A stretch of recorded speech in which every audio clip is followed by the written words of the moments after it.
As protestas e as manifestacións dos veciños de Barro afectados por 2 horas de desafuizamento comezan a dar seus froitos. Finalmente a Sareb accedeu a reunirse con eles. O encontro tivo lugar este martes no Concello xunto con representantes de Hipogest. O banco comprometeuse a negociar a venda das vivendas e dos baixos, pero aínda así os veciños non se fían. Bueno, pensamos en primeiro lugar que é moi triste que tivéramos que chegar a todo isto para que despois de 2 anos se sentaran a falar con nós.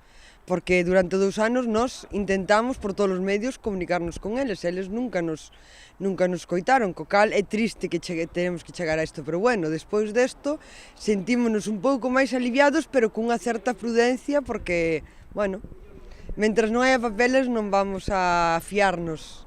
A empresa continúa sen recoñecer que os afectados levan anos residindo nesas vivendas, pero polo menos pedironlles disculpas.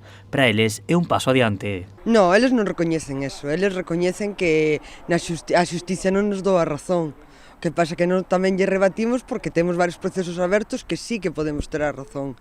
Co cal, eles en plan de xudgado non recoñecen que se equivocaron ni nada. O único que recoñecen é que fixeron mal en non falar con nos antes. A Sareb comprometeuse a enviar un perito para valorar as vivendas e facerlles unha oferta de venda. Por según eles, agora van nos mandar un perito entre unha semana para valorar os pisos, que non entendemos, porque os pisos, cando saliron a subasta, eles puxeronlle un precio, non se habían valorado, cousa que sí tiñan que estar valoradas.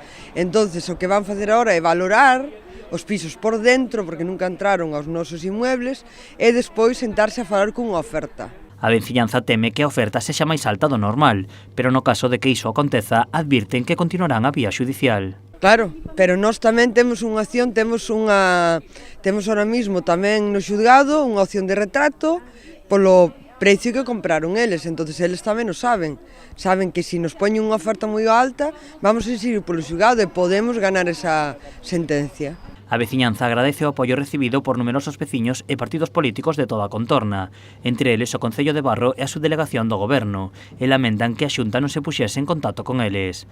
Tamén advirten que mentres os acordos non estean por escrito, continuarán movilizándose. A seguinte manifestación terá lugar o venres ás 8 da tarde.